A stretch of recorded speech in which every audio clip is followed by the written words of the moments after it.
Hey everybody, Rashelle Captain back here, President of Connecting Cultures. Thanks for coming to our channel and visiting.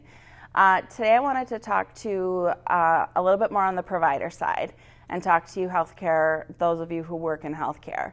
One of the very first touch points that interpreters have with your patients and with your team is at check-in. And sometimes there can be some awkward moments that happen. In a previous video, we talked about how an interpreter can handle a situation if the patient says, hey, I don't want you here, I'm going to use my son or my husband or my wife or whoever it is that they bring along, I don't want you here. And so we walked through that as interpreters, but I wanted to discuss that same thing with you for all of you patient service reps and all of the people that help check patients in. What do you do? The important thing is that the interpreter would interpret that same thing for you, but it's important for you to keep in mind that if you've requested an interpreter, that interpreter is there for your team.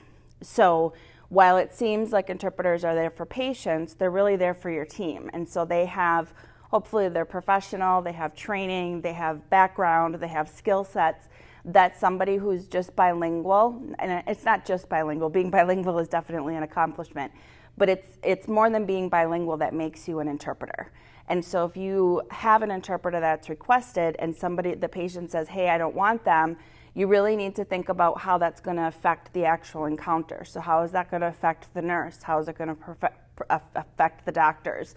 How is it going to affect the whole team? And understanding and keeping in mind that somebody who's bilingual and untrained versus somebody who's bilingual and trained as an interpreter is going to be a very different experience.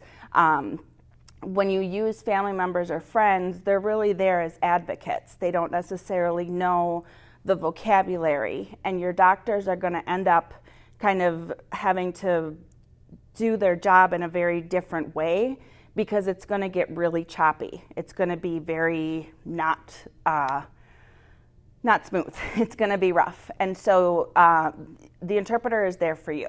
So if the patient says, hey, I don't want an interpreter, it's important to kind of investigate. Do they speak English and nobody realized it, and so the interpreter was requested, but they really aren't needed? Or is it a situation where your team really needs somebody? It's up to you to say, hey, I understand, but we need the interpreter for our team. The interpreter's here for us. And that can calm things down and help things go a little bit smoother. The other thing that can happen that's really choppy is you have two interpreters show up for the same patient. So somebody might give the patient a ride, or the patient is more friendly with one interpreter versus the other. And so you work with an organization, that interpreter shows up, the patient shows up with their own interpreter. What do? Don't put it back on the patient. Don't ask the patient, say, hey, you decide, because that's awkward for them too. There's a lot of back end that might have happened in having the interpreters show up. And so you need to make the decision, hey, who did we request? Stick with that organization and that interpreter, and you can send the other one away. So this is really up to you, and it's hard because it's uncomfortable and it's confrontational.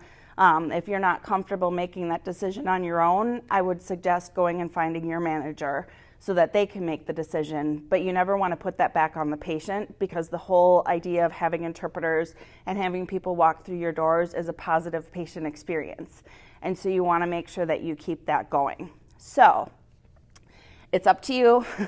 It's uncomfortable. But remember that the interpreters that you request are there for you and your team. They're there to make it smooth, consistent, effective, efficient. They have training that's different and way more in depth than anybody who has bilingual skills but doesn't have that training. There's a lot that goes on in interpreting, so keep that in mind.